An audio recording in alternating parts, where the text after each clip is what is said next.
Y tú tampoco lo hagas. Diversos analistas coinciden en que Maduro está acorralado y se apoyan en varios factores para reafirmar lo dicho. Venezuela atraviesa una crisis humanitaria de dimensiones jamás vista en América Latina, con una población que se encuentra al borde de la supervivencia, escasez de alimentos, con cortes constantes de electricidad y por ende de agua, sin empleo, agravado ahora por la pandemia y la cuarentena, con una hiperinflación incalculable y en dólares. Todo un rosario de calamidades. Un país petrolero que no tiene gasolina, lo que ha llevado a los venezolanos a una situación límite de desesperación y angustia. El tercer factor que manejan los analistas es la acusación del Departamento de Justicia de los Estados Unidos contra Maduro y sus principales aliados. La acusación es como narcoterrorista y jefe del cartel de los soles, y su cabeza tiene un precio. El cuarto factor es el anuncio y puesta en marcha del operativo antinarcóticos ordenado por Donald Trump en el hemisferio occidental para proteger al pueblo estadounidense de las drogas. Esa flota se encuentra en aguas del Caribe. Pero a pesar de que todo está listo, Maduro sigue en Miraflores. ¿Por qué no se ha producido la salida del régimen instalado desde hace 21 años? Todo se ha intentado, marchas, contramarchas, elecciones, diálogos, negociaciones, y nada ha dado resultado. Mucho se ha debatido sobre otras posibilidades. Veamos. Y no estamos hablando de invasiones extranjeras, nosotros no queremos invasiones de nadie. Nosotros podemos resolver nuestros propios problemas y no queremos invasiones extranjeras de ningún color. De ningún color ni de ningún tipo. Ni latinoamericana, ni europea, de nadie. Nosotros queremos resolver nosotros mismos nuestros propios problemas y el recurso humano de Venezuela es demasiado importante y con ese recurso podemos resolver los problemas de Venezuela. Yo no quiero que me quiten el protagonismo los gringos. Yo no quiero que me liberen los Estados Unidos. Yo voy a liberar a mi país. Rómulo Betancourt, padre de la democracia venezolana, dijo: la democracia puede llegar por dos vías, dos orígenes, por los votos o por la fuerza. Y son métodos democráticos para obtener la democracia. Y así lo establece nuestra Constitución. Cuando a ti te están destruyendo, ¿no? Ya no solo la democracia. Por favor, la democracia la perdimos, Pietro, hace muchísimo tiempo en Venezuela. Lo que aquí se diluye es la nación. Lo que se destruye es la república. No Callaré recibe hoy a María Corina Machado, ex diputado y además es coordinadora nacional de 20 Venezuela, muy conocida. María Corina, qué bueno tenerte aquí, bienvenida de nuevo. Y la primera pregunta tiene que ver con lo que acabamos de ver en este video donde tú afirmas que el padre de la democracia decía, Rómulo Betancourt decía que la democracia lo consigue de dos maneras, o por los votos o a través de la fuerza. ¿Cómo es la fuerza que tú te imaginas? ¿De dónde viene esa fuerza? Y lo decía él tratando de poner el caso o reflejándose en un sistema dictatorial, como fue el régimen de Marcos Pérez Jiménez. No es un gobierno dictatorial, un régimen dictatorial, sino es un estado criminal, narcotraficante y terrorista. Entonces aquí yo creo que ya nadie se chupa el dedo y nadie cae en las trampas de la cohabitación, el colaboracionismo de quienes pretenden decir que con estos regímenes se puede avanzar por vías de diálogos o farsas electorales. Es evidente que una estructura, un conglomerado criminal que tiene esa doble dimensión del crimen organizado internacional y del terrorismo que han convergido en Venezuela, estamos todos claros que solo van a ceder, solo pueden rendirse cuando están, enfrentados por una amenaza seria, inminente, severa, realmente creíble porque es real, que esté soportada por una fuerza superior a las fuerzas criminales que los mantienen hoy, ocupando el territorio venezolano. Ahora, ¿qué significa esa fuerza? Nosotros lo hemos hablado de las fuerzas ciudadanas, de las fuerzas institucionales y de las fuerzas internacionales, porque pensar que los venezolanos solos vamos a sacar de aquí a los cubanos, a los rusos, a los iraníes, a Hezbollah, a la guerrilla, a los carteles, Y al colaboracionismo, obviamente, es absurdo y es lo que nos ha traído hasta este punto. Y por eso nosotros hemos planteado desde hace mucho tiempo la necesidad de, amparado en el principio de responsabilidad de proteger, porque en Venezuela hay un genocidio continuado y creciente, crear una gran operación de paz y de liberación del país en el cual participen las principales naciones de Occidente, porque al final esto es una amenaza contra Occidente, lo que se está desplegando. O sea, que de lo que tú nos hablas no tiene absolutamente nada que ver, no tiene semejanza con la operación Gedeón que acaba de fracasar. Bueno, mira, yo no sé en qué consistió esa operación. Yo quiero saberlo. Yo como venezolana, me imagino que tú como periodista y venezolana y ciudadana también. O sea, yo quiero saber, tenemos derecho a saber. Porque aquí hay información que es contradictoria. Y pareciera que hubo de todo, engaño, gente infiltrada, gente que lo hacía por plata, gente sacrificada. O sea, y hay familias que en estos momentos están sufriendo enormemente y personas que han sido asesinadas, heridas, detenidas. Tenemos derecho a saber qué había realmente detrás de esto y las responsabilidades de todos los involucrados. Y el país, con mucha razón, exige a todos los que se han dicho que tuvieron que ver con su diseño, que den la cara y que digan la verdad. Eso acaba de decir a través de un comunicado en el momento que tú y yo estamos haciendo esta entrevista, Primero Justicia, está incluso pidiendo que estas personas involucradas, me imagino yo, no las nombra, pero me imagino que habla de JJ Rendón y de Sergio Vergara, habla de pedir su renuncia. Y además, pero en medio de esto, mientras sale ese comunicado de Primero Justicia, también por el otro lado acabo de escuchar unas declaraciones del diputado Ángel Medina, creo que es el apellido de él, de Primero Justicia también, hablando ya de elecciones, de convocatorias a elecciones y de Consejo Nacional Electoral.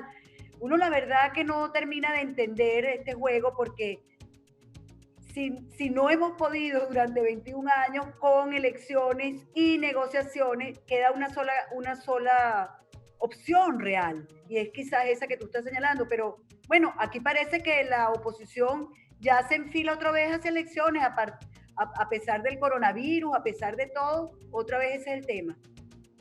Bueno, yo te atajo ahí, porque los que estén planteando eso, oposición no son.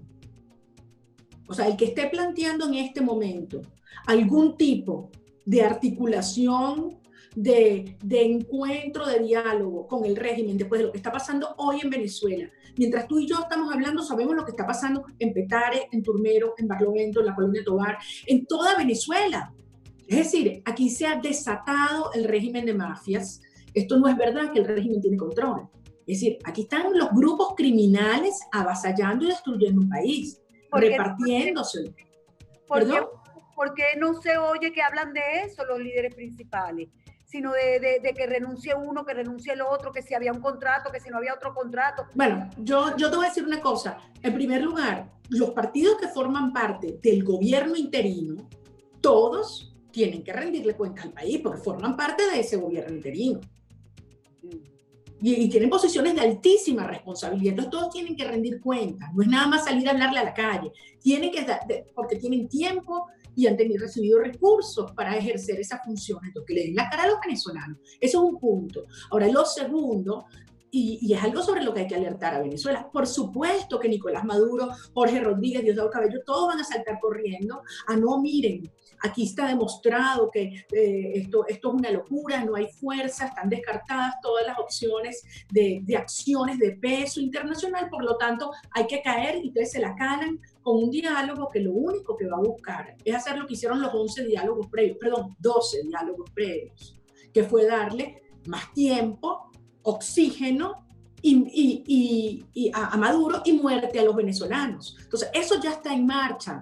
Y son las mismas personas y el país sabe quiénes son. Ahora, obviamente, el país no se lo va a calar ni tú, y mucho menos después de, como tú has mencionado en otras oportunidades, lo hemos hablado también, lo que ocurrió el 26 de marzo. Hay que entender, el 26 de marzo, cuando el fiscal general de los Estados Unidos anuncia, hace público los indictments, es decir, imputaciones a 16 jerarcas del régimen, civiles y militares, que incluye a Maduro, a Diosdado Cabello, al ministro de Defensa, eso no tiene vuelta atrás. Es que mira, ni el presidente de los Estados Unidos puede revertir eso. Te pueden revertir una sanción, pero no un indictment, con lo cual esto no tiene vuelta atrás. Ahora, tú me dices, tú te vas a sentar a dialogar y hacer unas elecciones con los capos de la mafia, el narcotráfico y el terrorismo, por favor. Por favor, ¿quién va a acompañar eso? Fíjate, te quiero hacer entonces varias preguntas. Tú has hablado últimamente con Guaidó. ¿Tú conoces la agenda política de Guaidó?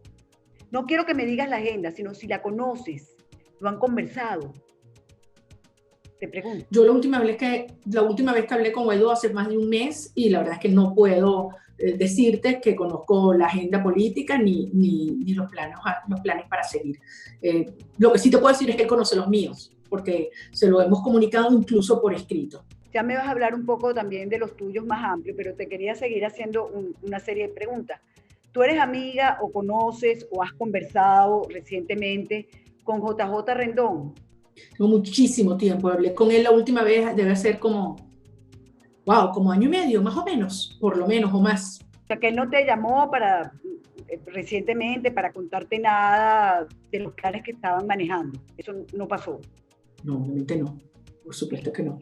¿Qué me dices tú si yo te digo que la agenda que parecía que quieren seguir, no sé qué sucede, pero que pareciera que la agenda que quisiera seguir al menos un sector cercano a Guaidó, es la que tú esbozaste hace mucho tiempo y por la que te han caído a palo y por la que te han llamado radical, que es buscar alianzas internacionales para poder salir de Nicolás Maduro? ¿Qué me dices tú si yo te digo eso?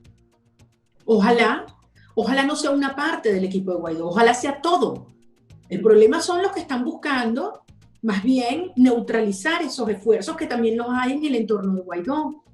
Entonces, Nitu, aquí hay dos fuerzas desplegadas que abarcan todas las dimensiones, desde el plano geopolítico hasta los planos económicos, dentro de las propias Fuerzas Armadas, hasta muchas veces en las comunidades. Bueno, vemos lo que está pasando en Petare.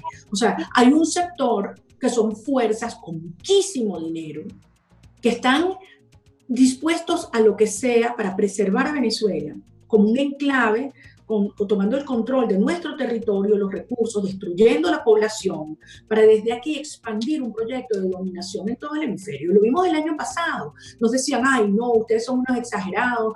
Hasta Chile, hasta las protestas de Chile, y nadie nos va a decir hoy que eso es mentira, estuvieron infiltradas, financiadas, apoyadas, estimuladas con dinero de los venezolanos y con los cubanos y el chavismo por detrás. Claro. Lo que está pasando en Brasil hoy, la pretensión de socavar las bases del gobierno brasileño, obviamente es parte de una estrategia continental.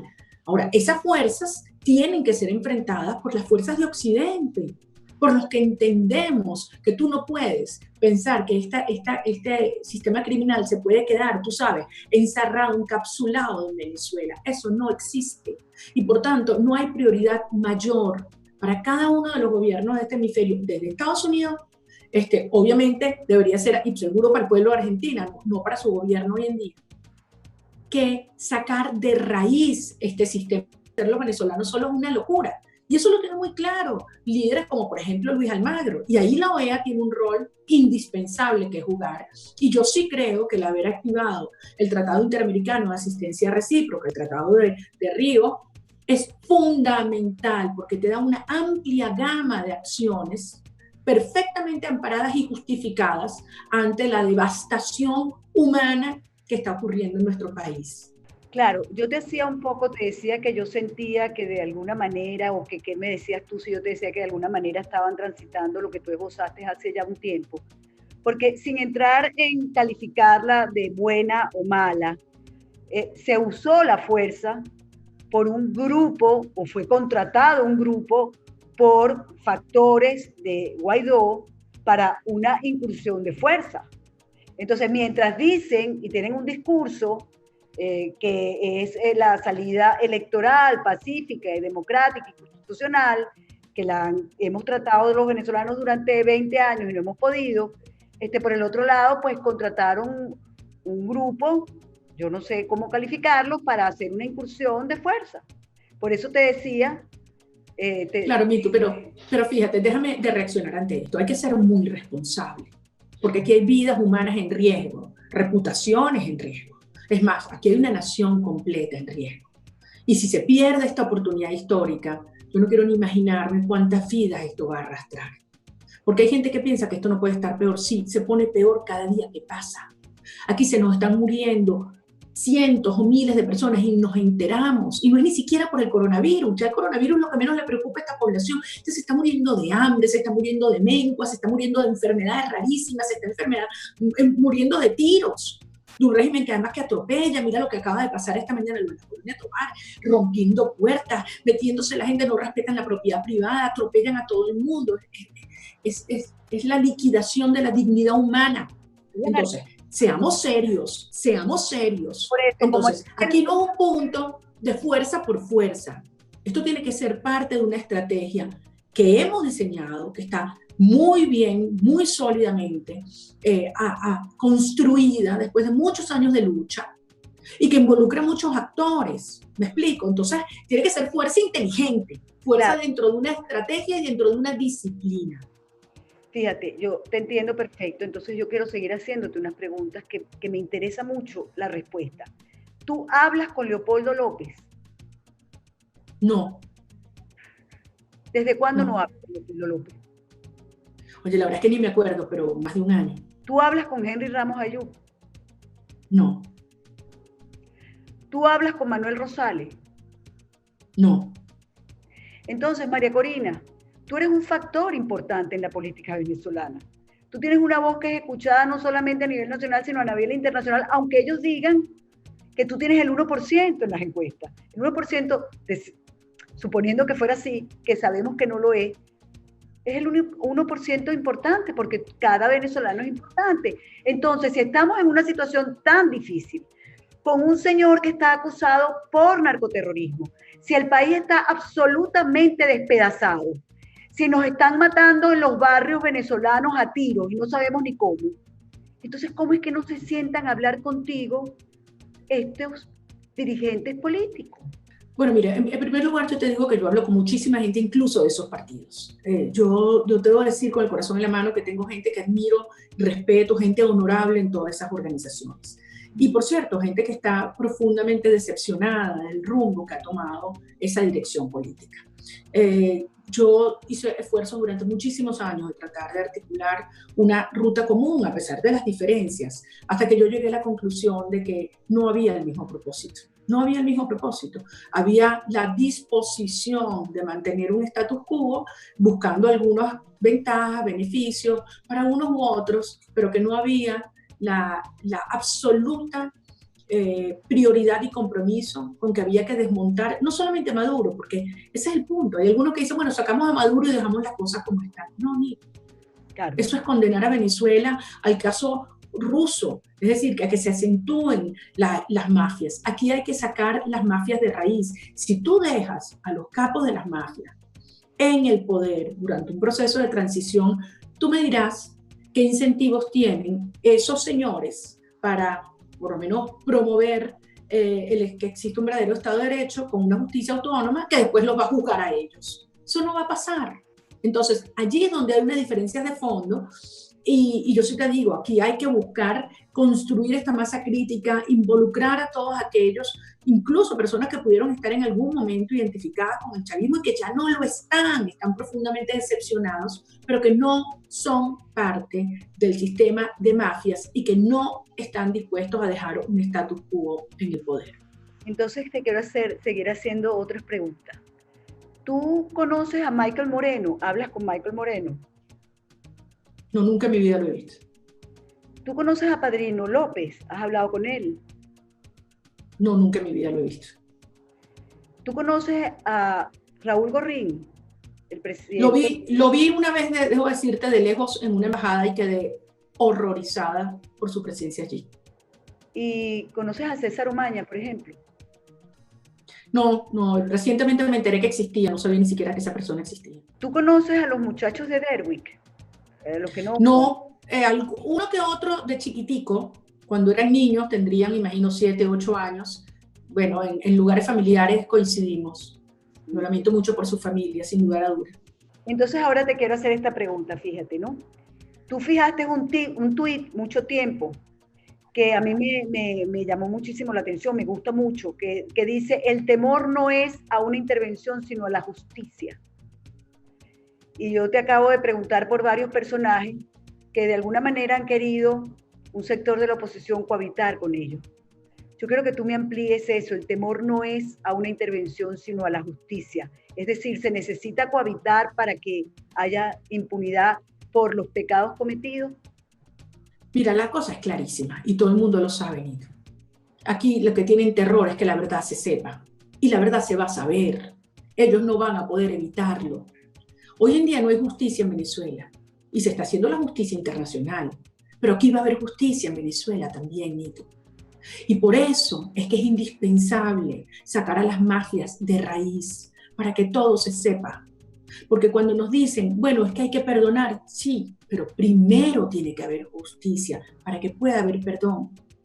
Y por eso es que aquellos que piensan, bueno, que saquemos a Maduro, pero a mí me dejan mis miles de millones escondidos allá, o yo sigo haciendo mis negocios, o aquí no pasó nada, y metes debajo de la alfombra a 350.000 venezolanos asesinados, a 7 millones de venezolanos regados por el mundo entero, no sabemos cuántos niños muertos por falta de alimentación o de vacunas, y aquí no pasó nada. No, aquí sí pasó, y este país cambió, y los que creen que Venezuela se va a calar, que aquí no pasó nada, pues no han entendido nada. Y esto no es un tema, lo voy a repetir, porque yo sé que no hace falta, pero hay que decirlo. Esto no es un tema de venganza ni pasar facturas, esto es un tema de justicia. Y creer que tú puedes ir hacia adelante pisoteando, ignorando la justicia, es cometer un error garrafal porque la sociedad no lo va a aceptar. Y es peligrosísimo porque más bien después se revierten esas fuerzas cuando la gente quiere hacer justicia por su mano. Entonces, aquellos que dicen que quieren evitar dolor, aquellos que quieren evitar enfrentamiento, la única manera de lograrlo es con justicia. Y por supuesto, Nito, nos atacan y nos persiguen porque para ellos nosotros representamos el fin de la impunidad y el fin de los privilegios. Y tienen razón. Corina, ya estamos por terminar, sé que tu tiempo vale oro. Mira, yo quiero hacer contigo un ejercicio de futuro, aunque a mí no me gusta hablar mucho del futuro, yo siempre digo que para que haya mañana tiene que haber hoy. Y estoy desesperada porque el hoy sea una puerta abierta para la libertad, ¿no? Pero bueno, vamos a hacer ese ejercicio. Salió Maduro, pero el país está sin electricidad, por lo tanto está sin agua, hay escasez de todo. Pero lo más grave es que tenemos un territorio ocupado y dividido entre narcos, grupos guerrilleros, colectivos, ejércitos extranjeros. Es decir, tenemos un país, María Corina, sin cohesión territorial, sin cohesión política. ¿Cómo se recupera un país así en lo económico, en lo político y en lo social? Y yo sé que esto sería una pregunta para un foro, la respuesta, ¿no? Pero si me lo puedes hacer en puntos específicos, me encantaría. Yo lo primero que te diría, Nito, es con mucha fuerza y fuerza moral.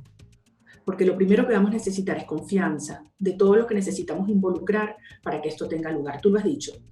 Primero hay que rescatar la soberanía nacional y eso implica tomar el control del territorio. Hoy en día Venezuela se está convirtiendo en un país feudal. O sea, las regiones del país aisladas, fragmentadas y bajo el control de grupos criminales que además se están peleando porque en la medida que las acciones internacionales funcionan, como las sanciones, bloqueos, etcétera, etcétera, hay menos plata, entonces se matan entre ellos. Y eso es parte de la corrosión interna que está ocurriendo dentro de esta tiranía. Entonces, lo primero es el tomar el control del territorio.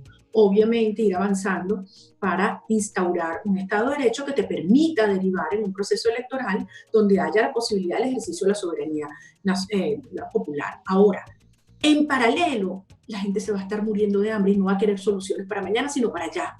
Y no va a haber luz, y no va a haber agua, y no va a haber seguridad, y no va a haber comunicaciones. Entonces, hay que asumir, y eso yo lo he dicho con enorme responsabilidad, y créanme que no me gusta decir, yo quisiera poder decir, nosotros podemos solos, este país, y no es verdad, porque nos han arruinado en todos los planos. Estos tipos han convertido a Venezuela en una tierra arrasada.